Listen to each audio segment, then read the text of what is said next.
Factor the following polynomials using different types of factoring technique.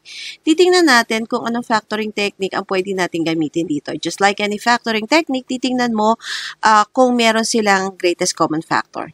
So, ang 25 ba, 36 ay may greatest common factor? Wala.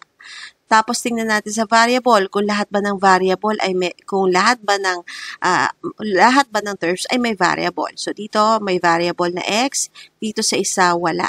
So that means we cannot factor this using greatest common factor. Dahil wala silang greatest common factor, we cannot use yung factoring by common monomial. So, dahil dalawa yung terms natin, so dalawa lang yung choices natin. It's either na difference of two squares or sum of two cubes. So, mapapansin natin na walang perfect cube dito. Yung 25 at 36 ay hindi perfect cube. So, therefore, we can factor this using difference of two squares. So, to check kung ito ay difference of two squares, let us check muna kung siya ba ay binomial. So, unang check natin kung ito ba ay binomial. Binomial ba?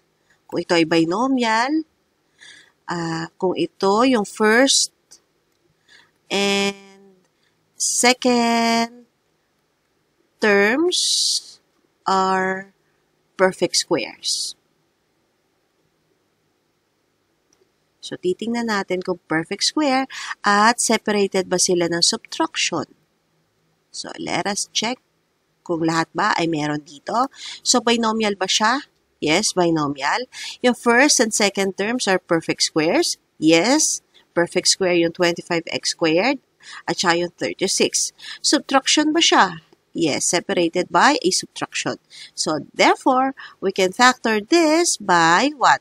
We can factor this using difference of two squares. So, dun pa lang sa pangalan, alam mo na, madidetermine mo na kung anong factoring technique. Kasi difference means subtraction, difference of two squares. Actually, two perfect squares.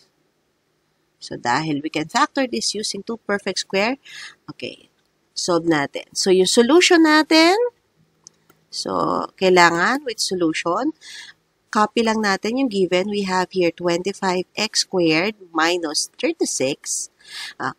So, first step natin is kunin natin yung yung square root ng bawat isa. So, ano ba yung square root ng, kunin natin yung square root ng 25x squared at ng 36. So, 25x squared at saka square root ng 36.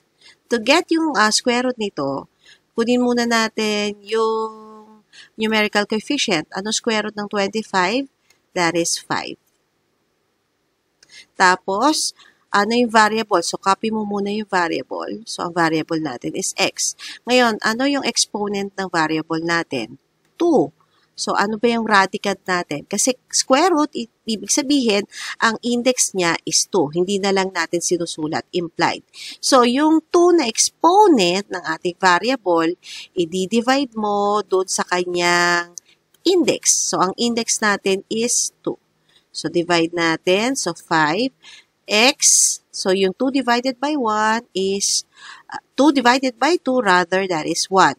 So, we can simply write this as 5x. So, ito yung sagot natin. 5x. Now, how about sa isa? Ano ba yung square root ng 36? So, square root ng 36 is what? Square root ng 36 is 6. So, that is 6. So, kunin natin yung dalawang yan. So, ano yung dalawang yan? So, we're gonna use yung dalawang to, no? So, copy lang natin yung first term. So, madali lang siya. So, copy na lang natin yung first term, 5x. 5x. Tapos, yung second term, kopyahin mo, 6 at 6. Tapos, separated by addition and subtraction. So, ayun na.